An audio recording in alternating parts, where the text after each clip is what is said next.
तो कैसे हैं आप सभी लोग। एक बार फिर से वेलकम है आपका मेरे YouTube channel study with Yogesh में। आज हम लोग इंडियन पॉलिटी देखेंगे और ऐसा सेशन देखेंगे जो जनरली पेपर में आता है, यानी बहुत कीमती सेशन है और वो ओपनली सिलेबस में खोल के नहीं दिया है। जैसे उसने क्या लिया है, विधि, एक सिलेबस में आपका टॉपिक दिया है विधि निर्माण की प्रक्रिया, तो ये कंप्लीटली इसी के अंदर सम्मिलित हो जाएगा और मैं आपको सिर्फ और सिर्फ आपके एग्जाम की दृष्टि से क्या इंपॉर्टेंट है वो चीज़ें बताऊंगा, जिसके तहत मैं आज आपको जो भारत की जो निधियाँ होती हैं, यानी फंड्स जिसको बोलते हैं आप लोग, फंड होते हैं ना हर किसी के, तो भारत सरकार के कौन से फंड हैं, उसके अलावा राष्ट्रपति को जो शक्तियां दी गई हैं किसमें, विधेयकों के संबंध में, वो क्या होती हैं, धन विधेयक क्या होता है, वित्त विधेयक क्या होता है, ये चीज़ हम लोग पढ़ेंगे और आपका एक नंबर का क्वेश्चन उम्मीद है कि यहाँ से आएगा ही आएगा। दूसरी बात, आपकी जो पुलिस की भर्ती आने वाली है पुलिस की, तो उसके लिए आप लोग अभी से जुड़ जाइए, आपको शुभकामनाएं हैं और थोड़ा सा वेट कीजिए वीडियो आने का, क्योंकि अभी पहले सिलेबस ओपन होने दीजिए कि सिलेबस क्या है, कैसे पढ़ना है, क्या करना है, वो सब मैं आपको बता दूंगा। दोनों ही, ठीक है, कांस्टेबल की और पुलिस दरोगा की दोनों ही भर्तियां आपकी जल्दी अक्टूबर मंथ में आपको दिख जाएंगी, तो आप लोग उसकी तैयारी में अब जुटना शुरू कर दीजिए। तब तक जितना भी होता है अपनी ओर से, उत्तराखंड वगैरह या जीएस हल्का फुल्का जो भी आप लोग पढ़ रहे हैं वो पढ़ लीजिए। विज्ञप्ति आने के बाद आपका क्या पैटर्न है, क्या उसने दिया हुआ है, क्या टॉपिक दिया है, उसके अकॉर्डिंग हम लोग प्लानिंग करेंगे, ठीक है। तो देखिए हम लोग शुरुआत करते हैं, ज़्यादा समय नहीं है तो हम लोग जल्दी से इसको कंप्लीट करने की कोशिश करेंगे। सबसे पहले लिखो भारत सरकार की प्रमुख निधियाँ, भारत सरकार की प्रमुख निधि, ठीक है, फंड्स जिसको बोलते हैं, भारत सरकार के प्रमुख फंड से, ठीक। अब इससे क्वेश्चन क्या आता है मैं आपको सीधे सीधे बता दूंगा। देखो, भारत सरकार के पास तीन फंड्स रहते हैं बेसिकली। एक को बोलते हैं भारत की संचित निधि, क्या बोलोगे, भारत की संचित निधि, भारत की संचित निधि होती है, ठीक है। संचित निधि का मतलब क्या होता है इंग्लिश में, इसको बोलते हैं कॉन्सोलिडेटेड फंड, क्या बोलते हैं, कॉन्सोलिडेटेड फंड, ठीक है, संचित निधि। दूसरी होती है भारत की एक लोक लेखा नीति, यानी पब्लिक अकाउंट जिसको बोलते हैं, लोक लेखा निधि, लोक लेखा निधि यानी पब्लिक अकाउंट्स जिसको बोलते हैं, ठीक है। और तीसरा और अंतिम होता है आकस्मिक निधि, आकस्मिक निधि। ये तीन निधि भारत सरकार की होती है और आपके क्वेश्चन क्या क्या आते हैं पेपर में आपको बताता हूँ, ठीक है। कौन कौन सी होती है, संचित निधि, लोक लेखा निधि और आकस्मिक निधि, यानी कॉन्सोलिडेटेड फंड इसको बोलते हैं, लोक लेखा निधि को क्या बोलते हैं, पब्लिक फंड बोलते हैं, और जबकि आकस्मिक निधि को कंटेंजेंसी फंड बोलते हैं, ठीक है। ये कंटेंजेंसी होती है क्योंकि आकस्मिक हो गया ना, contingency, contingency fund, public fund और कौन सा फंड होगा ये, अपने आप का कॉन्सोलिडेटेड फंड। पहला क्वेश्चन, भारत के संविधान के किस अनुच्छेद में संचित निधि का वर्णन किया गया है, ये क्वेश्चन आता है आर्टिकल 266 में, ठीक है। अब भारत के संविधान के किस अनुच्छेद में आकस्मिक निधि का प्रावधान किया गया है, आर्टिकल 267 में, ठीक है। तो ये दोनों ही क्वेश्चन अपने आप में इंपॉर्टेंट है, इसका अनुच्छेद पूछा जाता है, जबकि लोक लेखा निधि आर्टिकल 266 के 1 में, ये किसमें, 266 के 1 में, ठीक। ये इसका आपको आर्टिकल ही याद रखना है और ये क्वेश्चन आने की बहुत संभावना रहती है, संचित निधि किस अनुच्छेद में है और आकस्मिक निधि किस अनुच्छेद में। आपको डायरेक्ट आर्टिकल पता होना चाहिए, कॉन्स्टिट्यूशन के कौन से अनुच्छेदों में इनको रखा गया, संचित निधि किसमें, आकस्मिक निधि किसमें, आपका क्वेश्चन बन जाएगा, ठीक है, पहली बार। अब देखिए इसमें होता क्या है, भारत सरकार के फंड हैं तो भारत सरकार क्या करेगी, जितने भी भारत सरकार को कर यानी टैक्स प्राप्त होंगे, यानी भारत सरकार के जितने भी कर होते हैं, जो भी रेवेन्यू सरकार को टैक्स के माध्यम से मिलता है, वो सब के सब संचित निधि में भारत सरकार डाल देती है। या भारत सरकार जो भी ऋण या उधार ले, यानी किसी राष्ट्र से भारत सरकार ने ऋण या अंतर्राष्ट्रीय मुद्रा कोष, बैंक वगैरह से जहां से भी भारत सरकार ने ऋण या उधार लिया, वो सारा का सारा कहां चला जाएगा, आपका संचित निधि में चला जाएगा, ठीक है। आप कहीं से भी ले सकते हैं ऋण या उधार, बैंकों से ले सकती है, कहीं से भी ले। और इसके अलावा कोई भी ऐसा, जैसे क्या होता है कि बजट पेश होता है हर साल, तो कई डिपार्टमेंट अनुपूरक मांग करते हैं, यानी वो उनके पास पैसा कम पड़ जाता है तो सरकार उसको उस पैसे को देती है, जो भी होता है, जो भी प्रोसेस होती है, यानी कहीं ना कहीं सप्लीमेंट्री जो धन होता है, यानी एक्स्ट्रा जो धन दिया जाता है, अनुपूरक मांग जो होता है, वो भी वो किस में रहता है, वाला पैसा संचित निधि के तहत रहेगा, ठीक है। बाकी जितने भी सरकार संवैधानिक पदों पर बैठे हुए लोग हैं, चाहे राष्ट्रपति है या फिर आपका न्यायाधीश हो गए, ये इन सब लोगों के वेतन भत्ते भी किससे दिया जाता है, संचित निधि से। तो सिंपल से आपको ये पता होना चाहिए कि संचित निधि का वर्णन किस आर्टिकल में किया गया है और इसमें क्या चीज़ें होती हैं। भारत सरकार के टैक्स जो आता है इसी में, भारत सरकार ने जो ऋण या उधार लिया वो इसी में आया है, भारत सरकार जो अनुपूरक पर धन देती है यानी सप्लीमेंट्री पर धन इसी से देती है, ठीक है। अनुपूरक पर धन, अनुपूरक मतलब सप्लीमेंट्री, ठीक, अनुपूरक पर धन इसी से देगी। साथ ही साथ जो संवैधानिक पद होते हैं, संवैधानिक इसको मैं अभी समझाऊंगा, ठीक है। संवैधानिक पदों के वेतन और भत्ते, वेतन ऑब्लिक भत्ते, सैलरी वगैरह इसी से देते हैं। अब सभी संवैधानिक पद नहीं आते, अभी आपको बताता हूँ क्या क्या आते हैं मेनली, ठीक है।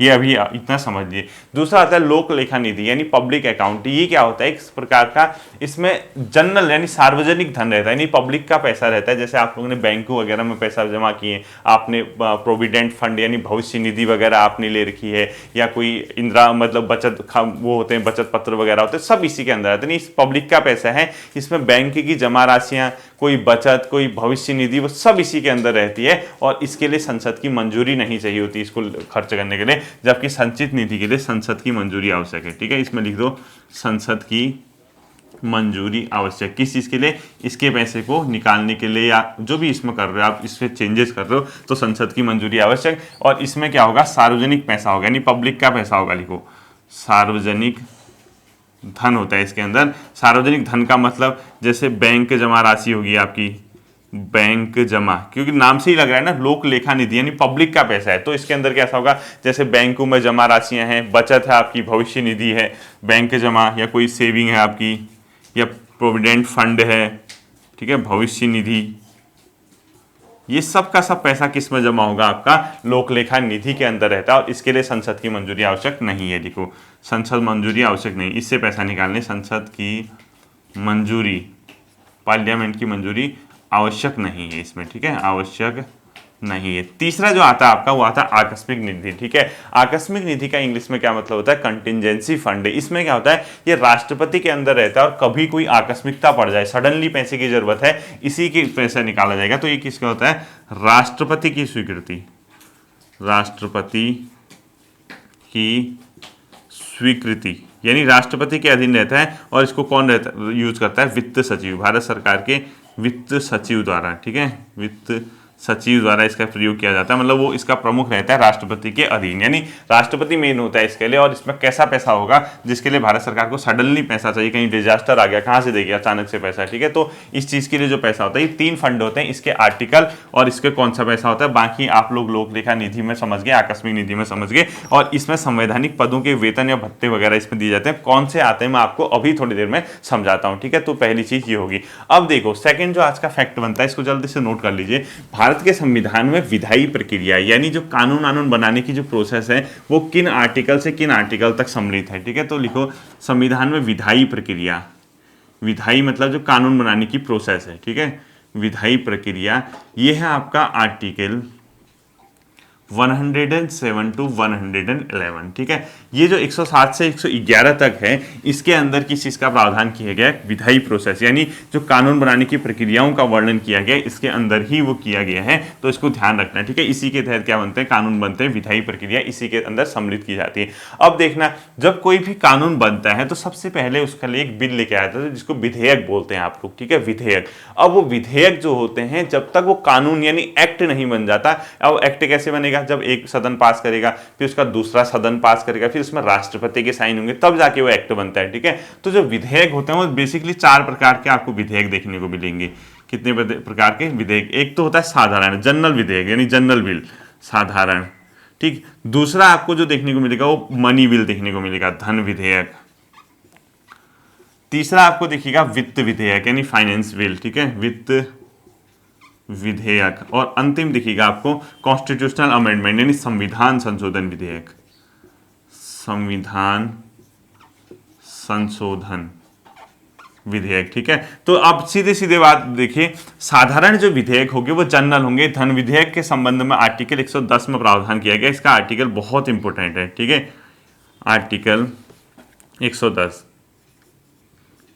आर्टिकल 110 यानी आर्टिकल 110 में धन विधेयक है। वित्त विधेयक का प्रावधान किया गया आर्टिकल 117 में, इसको भी आपको क्या करना है, इंपोर्टेंट करना है, ठीक है। 117 में क्या है, वित्त विधेयक। और संविधान संशोधन से संबंधित जो बातें बताई गई हैं वो 368 में बताई गई हैं, ठीक है। यानी भारत के संविधान में जो संशोधन होता है वो 2 प्रकार से संविधान में संशोधन किया जाता है, और वो आर्टिकल 368 में, ठीक है, आर्टिकल 368। इसके अलावा जो बचते हैं वो साधारण विधेयक होते हैं, जनरल। ठीक है, धन विधेयक क्या होता है, आर्टिकल 110 में इसको बताया गया। वित्त विधेयक आर्टिकल 117 में, संविधान संशोधन विधेयक 368 में बताए गए, और मतलब बताया गया है उसके तहत प्रोसेस होती है, और साधारण तो बाकी बचे हुए। अब इसके आपको आर्टिकल बहुत ज्यादा इंपॉर्टेंट है कि संविधान के किस अनुच्छेद में धन विधेयक का प्रावधान है, वित्त विधेयक का प्रावधान है। स्टार कर देना इन क्वेश्चन को, ये अपने आप में बहुत ज्यादा इंपॉर्टेंट होते हैं। ठीक है, अब कोई भी चीज कानून कैसे बनती है मैंने आपको पढ़ाया था, एक सदन में जाएगा, फिर दूसरे में जाएगा, फिर राष्ट्रपति साइन करके, ये सब पढ़ाया रखा है। ठीक है, अब हमें क्या करना है, देखो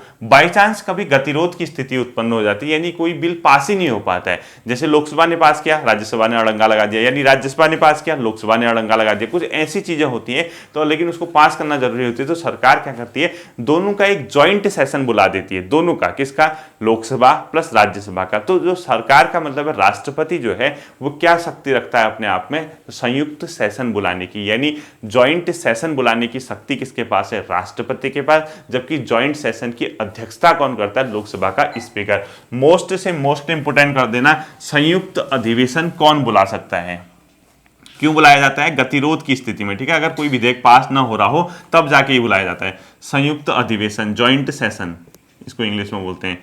किसके द्वारा बुलाया जाता है, कौन आहूत करेगा। ठीक है, आहूत मतलब बुलाना, ये करेगा राष्ट्रपति।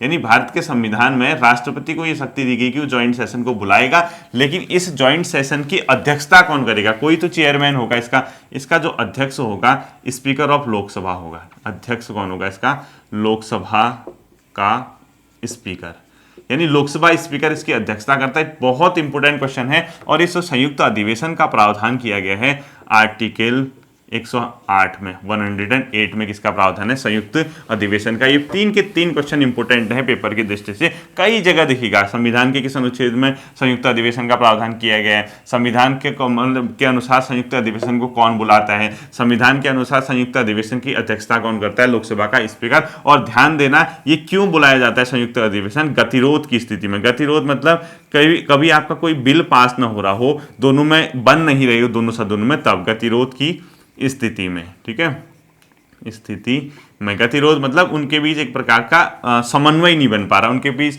आपस में सहमति नहीं बन रही एक हिसाब से कहो तो, उसके लिए बिल पास करना है तो राष्ट्रपति क्या कर देता है, उनको ज्वाइंट सेशन में बुला देता है। और एक क्वेश्चन और याद रखना, जब कभी भी ज्वाइंट सेशन होता है तो जो बिल पास किया जाता है वो किस विधेयक से किया, मतलब कितने मेजोरिटी से किया जाता है, तो ये साधारण बहुमत से पास होता है। ठीक है, तो एक नोट करके लिखो, संयुक्त अधिवेशन में, यही लिख रहा मैं। ठीक है, संयुक्त अधिवेशन में जो बिल होता है, ठीक है, यानी जो विधेयक होता है साधारण विधेयक से पास हो जाता है।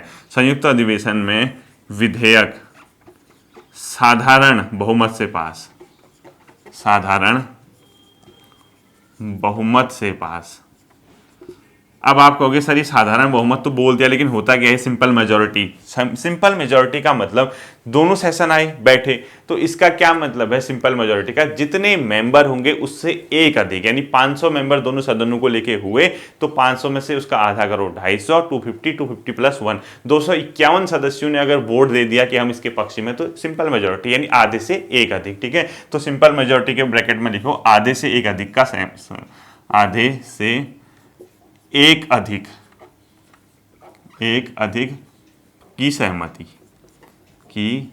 ठीक है, कभी ऐसा होता है तो इसको बोला जाता है क्या, साधारण बहुमत। तो ध्यान रखना है संयुक्त अधिवेशन के बारे में क्यों बुलाया जाता है, मैंने आपको बता दिया। ठीक है, अब कानून बनाने की प्रोसेस में आपको पहले पढ़ा चुका हूं, इसलिए मैं आपको कानून नहीं पढ़ा रहा हूं। आपने नहीं देखा है तो पुरानी वीडियो में देख लो, आपको प्लेलिस्ट में ये मिल जाएगा। ठीक है, अध्यक्षता कौन कर देता है। अब ध्यान रखना, दो ऐसे बिल हैं जिसमें संयुक्त अधिवेशन नहीं बुलाया जाता है। पेपर में पूछेगा किन दो बिलों में संयुक्त अधिवेशन नहीं बुलाया जाता, तो यहां पे लिखो कौन कौन से, संविधान संशोधन और मनी बिल, यानी धन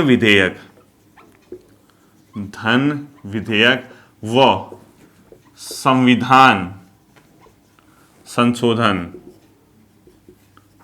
हेतु संयुक्त अधिवेशन नहीं बुलाया जाता। मोस्ट इंपोर्टेंट करना, संयुक्त अधिवेशन नहीं होता है। ठीक है, ये मोस्ट इंपोर्टेंट कर देना, इन दोनों के लिए संयुक्त अधिवेशन नहीं बुलाया जाएगा। क्यों नहीं बुलाया जाएगा आप खुद ही सोचो, धन विधेयक का क्या मतलब है, यानी अभी बताता हूं क्या होता है, लेकिन है तो पैसे से संबंधित ना।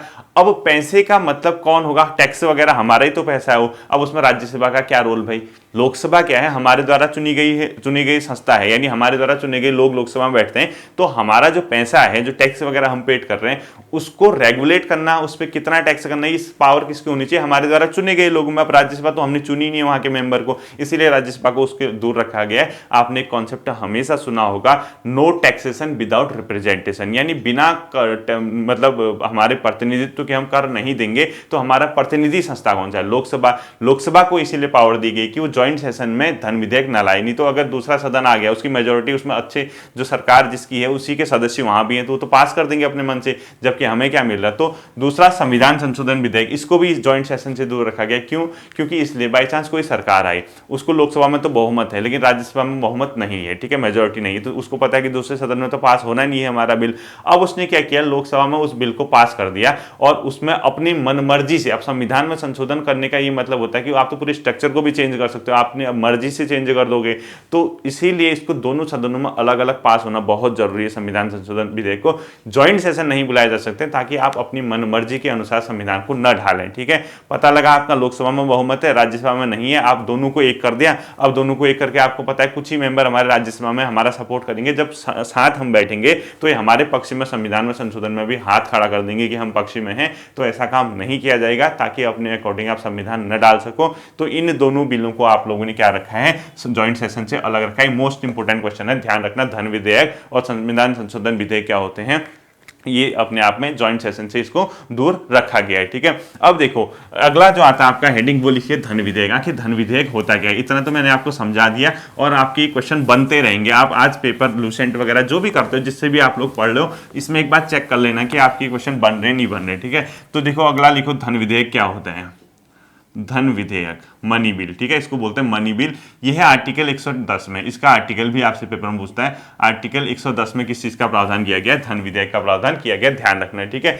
अब ये धन विधेयक आखिर होता क्या है, आपको सबसे पहले ये पता होना चाहिए कि ये कोई भी कर से संबंधित, यानी टैक्स, कर में आपने रेगुलेट करना है, कर को रेगुलेट करना है, यानी आप कर बढ़ा रहे हैं, टैक्स हटा रहे हैं, टैक्स लगा रहे हैं, टैक्स का रेट कम कर रहे हैं, टैक्स का रेट बढ़ा रहे हैं, यानी कर के रेगुलेशन। कोई भी ऐसा बिल जिसमें कर संबंधी प्रावधान, यानी टैक्स से संबंधित प्रावधान होंगे, ठीक है, या बढ़ाना घटाना जो भी है, टैक्स से संबंधित प्रावधान उस बिल में लेके आए आप, पहली चीज।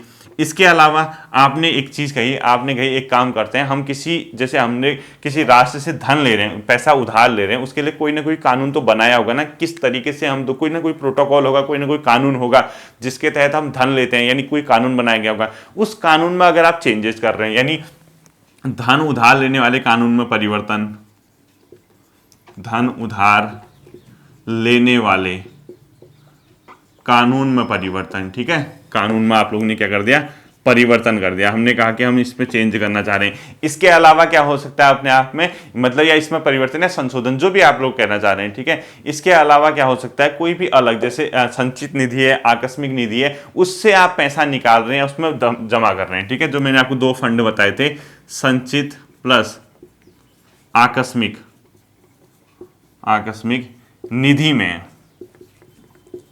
पैसा जमा कर रहे हैं आप, पैसा जमा करना ऑब्लिक निकालना। उस बिल में, मतलब उस विधेयक में ऐसी चीजें लिखी होंगी कि हम ऐसा करना चाह रहे हैं, ठीक है, उसमें जमा कर रहे हैं, निकाल रहे हैं। या आप लोगों ने क्या कर दिया, कोई मतलब व्यय कर दिया, संचित निधि से किसी कोई खर्च कर दिया, उसको भारित व्यय, यानी संचित निधि से खर्च लिख लो आप लोग, सीधे सीधे बात बता रहा हूं आपको, संचित निधि से खर्च कर दिया, या लोक निधि से धन प्राप्त कर दिया, यानी जो पब्लिक अकाउंट है उससे धन प्राप्त कर रहे हैं आप, लोक निधि से धन प्राप्त ऑब्लिक प्लस संचित निधि पर कोई व्यय घोषित करना, संचित निधि पर कोई व्यय को भारित व्यय घोषित करना। अभी मैं समझाता हूँ भारित व्यय क्या होता है, मोस्ट इंपोर्टेंट है, ठीक है।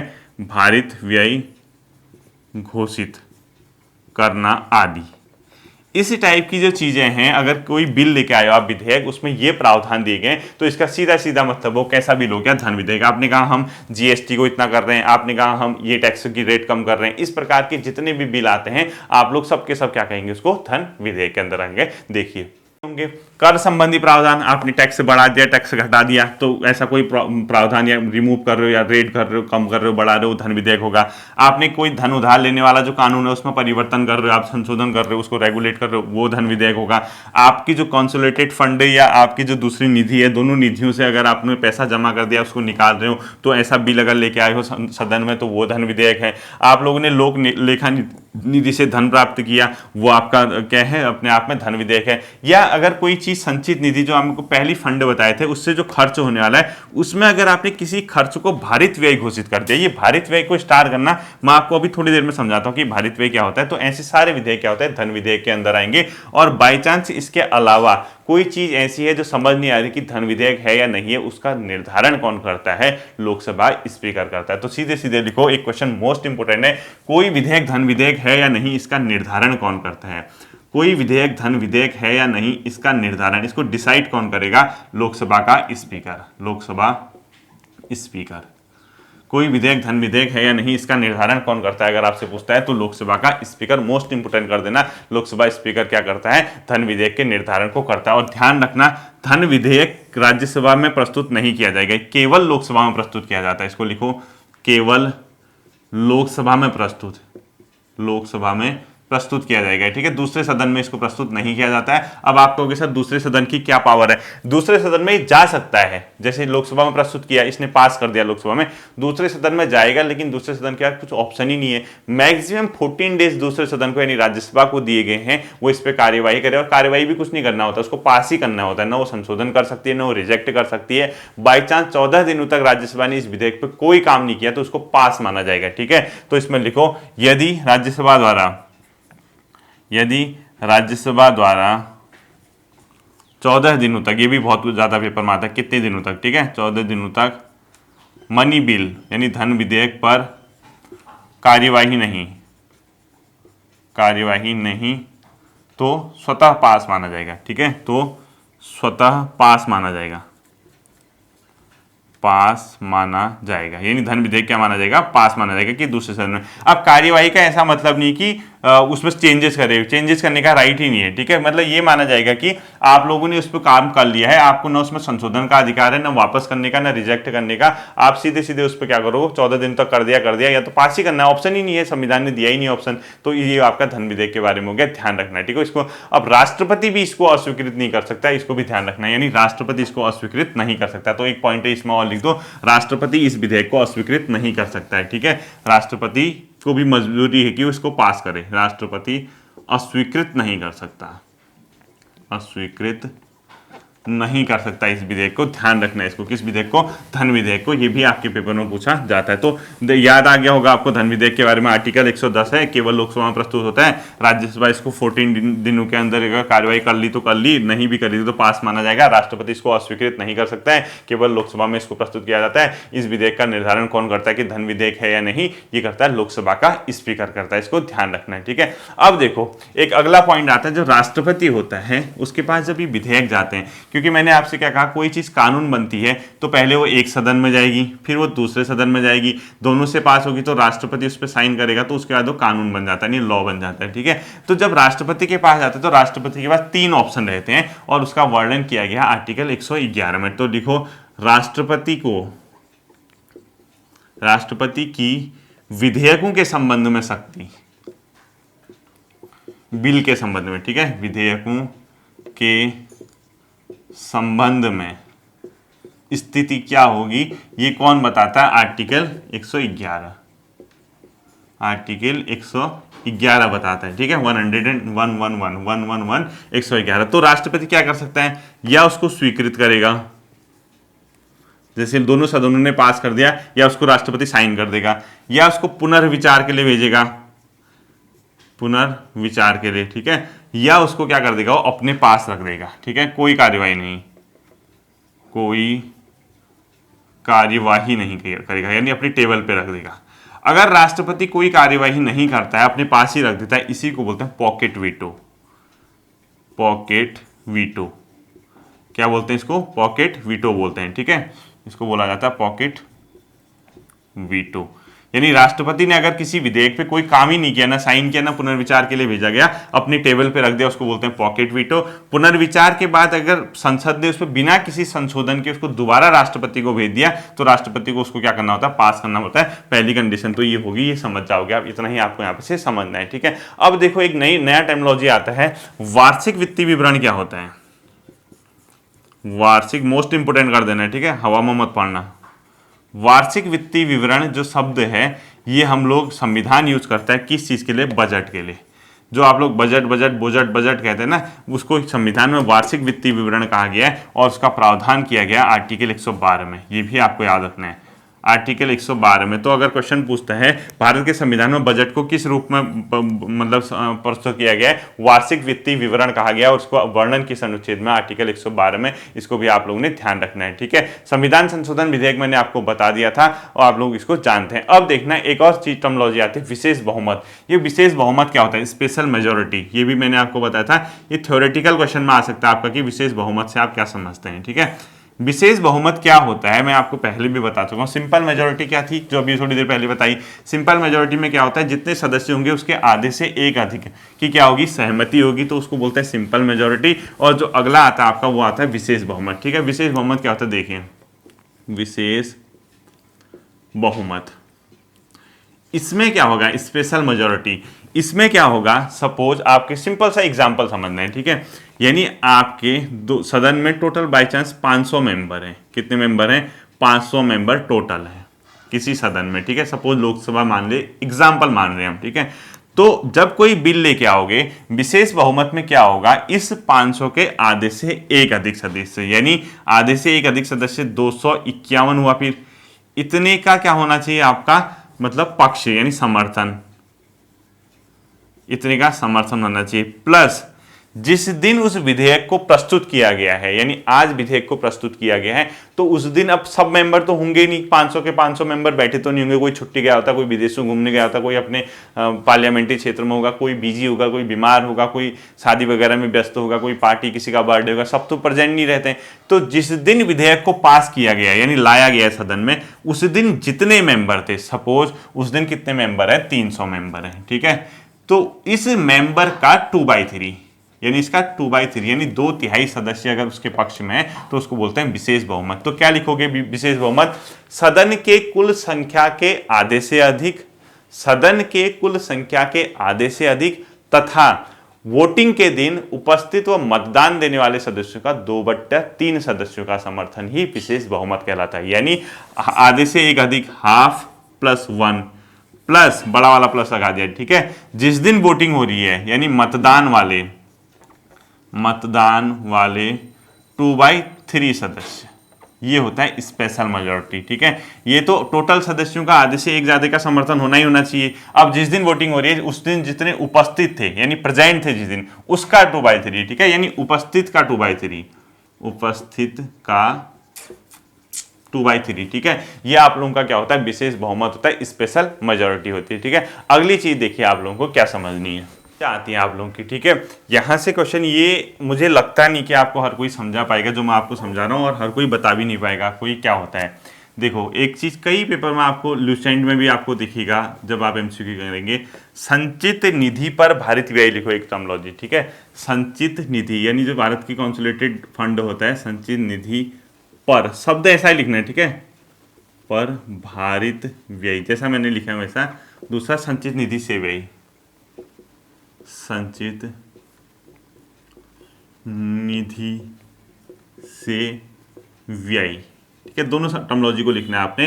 क्या होता है देखिए, संचित निधि पर लिखा होगा ना, पर भारित व्यय अगर किसी चीज को घोषित कर दिया तो इसमें क्या होगा, सदन लोकसभा में जब इस पे ये कोई चीज इसको भारित कर दी होंगी तो चर्चा तो होगी, डिस्कशन करेंगे वहां के मेंबर, चर्चा तो होगी पर वोटिंग नहीं होगी। यानी इनकी सैलरी जो है वो घटाना या वो करना नहीं कर सकते हैं, जबकि इस पे चर्चा और वोटिंग दोनों हो सकती है, ठीक है।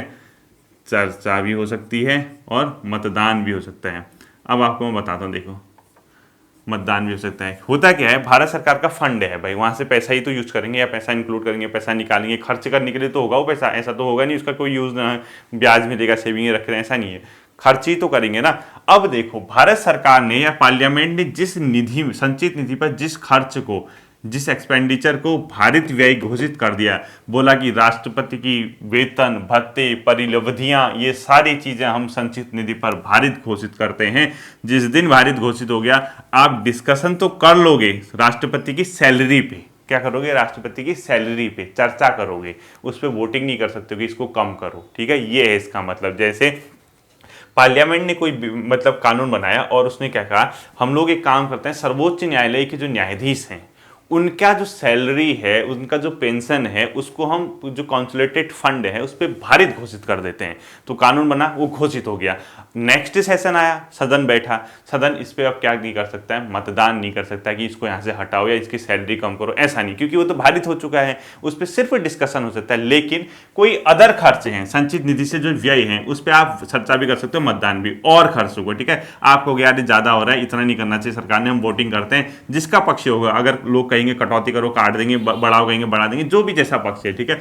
अब पेपर में क्या क्वेश्चन आता है, इनमें से कौन सा संचित निधि पर भारित व्यय है, आधे से ज्यादा 99.9% वहां बेहोश हो जाते हैं, समझ ही नहीं पाते कि क्या चीज है, ठीक है। संचित निधि पर किसी व्यय को भारित करने का ये मतलब है आप उस पर वोटिंग नहीं कर सकते हो, सिर्फ डिस्कशन कर सकते हो। और इसमें क्या आएगा मैं आपको बता देता हूं, बस सिंपल तो है, इतना तो समझ गए। इसमें क्या क्या चीज होती है, देखो कौन सा खर्च संचित निधि पर भारित व्यय है ये आप लोगों को समझना है, ठीक है। तो क्या क्या होगा, राष्ट्रपति तथा उपराष्ट्रपति लिखो, राष्ट्रपति प्लस उपराष्ट्रपति, यानी सिंपल से बात लिखो, इस पे लिखो महत्वपूर्ण संवैधानिक पदाधिकारियों के वेतन, महत्वपूर्ण संवैधानिक जो मतलब संविधान में जिसका वर्णन है, ठीक है, संवैधानिक पदाधिकारियों के वेतन, भत्ते आदि, ठीक है। ये सब चीजें बेसिकली इसमें आती है, जैसे राष्ट्रपति प्लस उपराष्ट्रपति के वेतन, भत्ते, ठीक है। राष्ट्रपति की तो परिलब्धियां भी होती है, तो आप लोग सिंपल से समझ लीजिए, वेतन, भत्ते, परिलब्धियां लिख लीजिए, इतना समझ जाओगे, ठीक। आपको ज्यादा भी इतना बहुत डिटेल से समझ के वहां बेहोश होने से बढ़िया कि जितना मैं समझा रहा हूं वो समझ लीजिए, ठीक है। दूसरा लिखो, लोकसभा के अध्यक्ष, लोकसभा अध्यक्ष ऑब्लिक उपाध्यक्ष के वेतन, भत्ते, ये लिख लिया आपने, ठीक है, वेतन, भत्ते, पेंशन जो भी लिखते हो। सुप्रीम कोर्ट के न्यायाधीशों के वेतन, भत्ते, पेंशन, पेंशन भी लिख देना, ठीक है, पेंशन, यहां भी वही लिख देना। सुप्रीम कोर्ट एससी के न्यायाधीश, दीस के वेतन, भत्ते, पेंशन जो भी लिख रहे हो, ठीक है। इसके अलावा कैग लिखो, यानी कैग मतलब भारत का नियंत्रक एवं महालेखा परीक्षा, controller and auditor general of India, ठीक है। आर्टिकल 148 से 151 तक इसका प्रावधान है, कैग, ठीक है। कैग है यूपीएससी के सदस्य और अध्यक्ष, UPSC union public service commission के अध्यक्ष व सदस्यों के वेतन, भत्ते, ठीक है। और इसके अलावा इनके जो मतलब वो है क्या, कार्यालय हैं, यानी सुप्रीम कोर्ट के न्यायाधीशों के वेतन, भत्ते, और यहाँ का स्टाफ भी तो होगा, प्रशासनिक स्टाफ, इसका भी तो कोई स्टाफ होगा, इनका भी स्टाफ होगा, तो इनके वेतन, भत्ते भी कहाँ से जाते हैं, अपने आप में भारत की संचित निधि पर व्यय होते हैं। और लास्ट लिखोगे, हाईकोर्ट के न्यायाधीशों का मात्र पेंशन है, ध्यान रखना, हाईकोर्ट के न्यायाधीशों का पेंशन का जो व्यय है आदि कर दो, ठीक है। ये भी कहां से जाता है, सिर्फ पेंशन लिखा है, हाईकोर्ट के न्यायाधीशों में मैंने पेंशन लिखा है, ध्यान रखना, यहाँ सैलरी नहीं लिखी है। हाईकोर्ट के न्यायाधीशों की सैलरी इससे नहीं निकलती है, ये पेंशन निकलते हैं यहाँ से, बाकी कुछ नहीं निकलता है। और लास्ट में एक पॉइंट और लिख दो, भारत सरकार के अगर कोई ऋण उत्तरदायित्व होता है, ऋण दायित्व, यानी भारत सरकार ने कहीं से ऋण लिया है, अब दूसरे देश से ऋण लिया है, उसमें वोटिंग तो करोगे नहीं भाई, चुकाना है, नहीं तो घर ही आके मारेगा, तो पैसा तो देना ही है ना आपको। आपने किसी राष्ट्र से पैसा लिया है, किसी संस्था से पैसा लिया है, वो तो रिटर्न करोगे, उसमें तो कोई मतलब चक्कर ही नहीं होता। तो लिखो, भारत के ऋण दायित्व, भारत सरकार के ऋण दायित्व, यानी भारत सरकार ने ऋण लायबिलिटीज जो होती है, ठीक है, दायित्व, ऋण दायित्व जो भारत सरकार के होते हैं, ऐसे जो व्यय होते हैं संचित निधि पर भारित व्यय होते हैं। तो क्या क्या, राष्ट्रपति की पेंशन, भत्ते, परिलब्धियां, उपराष्ट्रपति की पेंशन, भत्ते, और मतलब जो सैलरी है जो भी है, ठीक है। इसके अलावा लोकसभा के अध्यक्ष, उपाध्यक्ष के जो वेतन है, भत्ते हैं और पेंशन वगैरह, सुप्रीम कोर्ट के न्यायाधीशों के वेतन, भत्ते, पेंशन वगैरह, कैग है, यूपीएससी है, इनके वेतन, भत्ते, इनके सदस्यों के वेतन, भत्ते, पेंशन है, और इनके स्टाफ का भी, यानी इन लोगों के स्टाफ का भी वेतन, भत्ते मिलेंगे। साथ ही साथ हाईकोर्ट के न्यायाधीशों का सिर्फ पेंशन मिलेगा और बाकी भारत सरकार के जो ऋण दायित्व भारत सरकार ने जो देने हैं ये सब के सब संचित निधि पर भारित व्यय है। पेपर में क्वेश्चन आता है इनमें से कौन सा व्यय संचित निधि पर भारित व्यय है। मेरा यकीन ना आए तो लूसेंट पकड़ के देखना, क्वेश्चन मार्क जो टिक मार्किंग है, मेरा यकीन नहीं आए तो घटना चक्र पकड़ के देखना कितनी जगह क्वेश्चन आया होंगे। इसके अलावा जो खर्च होंगे वो संचित निधि से व्यय माने जाएंगे। ठीक है, पर भारित व्यय में ही सबसे ज्यादा इंपॉर्टेंट है ये जो टर्मोलॉजी, इसको ध्यान से रखना, ये आपके बहुत ज्यादा एग्जाम में क्वेश्चन में काम आएगा। ठीक है, लास्ट चीज, संसद की 3 प्रमुख समितियां लिखो, जहां से क्वेश्चन आता है संसद की 3 प्रमुख समितियां कौन कौन सी हैं, तीनों का नाम लिखो। देखो कई समितियां हैं संसद के अंदर, ठीक है, तो हम सब नहीं पढ़ेंगे, आपके एग्जाम की दृष्टि से जो इंपॉर्टेंट है 3 समितियां बता रहा हूं, सिर्फ 1 लाइन है। ठीक है, पहला लिखो लोक लेखा समिति, लोक लेखा समिति। ठीक, दूसरा लिखो प्राक्कलन समिति, प्राक्कलन को इंग्लिश में बोलते हैं एस्टिमेटेड। ठीक है, कितना एस्टिमेट लग रहा है वाली बात, प्राक्कलन समिति। और तीसरा लिखोगे आप लोग क्या क्या, एक तो लोक लेखा समिति लिख दिया, एक प्राक्कलन समिति लिख दिया, और तीसरा जो आप लोगों ने इसी के अंदर लिखना है वो लिखना है लोक उपक्रम समिति। क्या लिखोगे, लोक उपक्रम, पब्लिक यूटिलिटीज होते हैं ना, उपक्रम समिति। ये समितियां, प्रमुख समितियां 3 लिखोगे संसद के अंदर, प्रमुख 3 समितियों के बारे में। इस लोक लेखा समिति में टोटल मेंबर होते हैं 22, ये भी पूछता है 22 सदस्य। ठीक है, 15 लोकसभा से प्लस 7 सदस्य राज्यसभा से। पहला क्वेश्चन, इन समिति का जो कार्यकाल होता है ये होता है कितना, 1 वर्ष। दूसरा क्वेश्चन, ये सब समितियां थी भारत में 1921 से इनका जनरेशन माना जाता है। ठीक है, समितियां 1921 से भारत में संसद के लिए बननी शुरू हुई। लोक लेखा समिति भी सबसे पहले 1921 में बनी थी, 1921 में इसको सर्वप्रथम बनाया गया था लोक लेखा समिति को। ठीक है, 1 वर्ष का कार्यकाल होता है। इसको इसकी जुड़वा बहन बोला जाता है, इसकी जुड़वा बहन इसको बोला जाता है। ठीक है, तो लिखो प्राक्कलन समिति की जुड़वा बहन, यानी एस्टिमेटेड जो आपकी कमिटी है उसकी जुड़वा बहन, प्राक्कलन समिति की जुड़वा बहन बोला जाता है इसको, जुड़वा बहन किसको बोला जाता है, लोक लेखा समिति को। और इसका जो कार्य होता है, इसका जो अध्यक्ष होता है विपक्ष का कोई सदस्य होगा। अध्यक्ष कौन होगा इसका, विपक्ष का कोई सदस्य, विपक्ष का कोई सदस्य होगा, जिसकी नियुक्ति कौन करेगा, लोकसभा स्पीकर, लोकसभा स्पीकर द्वारा, लोकसभा स्पीकर द्वारा नियुक्त लिखित हो गए। ठीक है, ये क्या हो गया, लोक लेखा समिति। और इसका काम क्या होता है, सरकार के जो वार्षिक लेखे होते हैं, जैसे सरकार ने पूरे साल भर जो अकाउंट्स होते हैं सरकार के, कहाँ कहाँ खर्च किया क्या, उनकी जांच करती है। साथ ही साथ जो कैग है यानी controller and auditor general of India, जो मैंने आपको बताया था, उसकी रिपोर्ट पर विचार करती है। तो लिखो कैग की रिपोर्ट पर विचार, रिपोर्ट पर विचार तथा भारत सरकार के लेखों की जांच लिख दो। भारत सरकार के लेखों की जांच यानी भारत के सरकार के वार्षिक लेखों की जांच करती है। इसमें लिखो सरकार के वार्षिक लेखे, वार्षिक लेखे की जांच ये करती है। ठीक है, ये पता चल जाएगा। प्राक्कलन समिति केवल लोकसभा के लिए होती है, ध्यान रखना है, ये मोस्ट इंपोर्टेंट कर देना, केवल लोकसभा में। ठीक है, यानी राज्यसभा के लिए नहीं होती है। और इसमें टोटल 30 मेंबर होते हैं।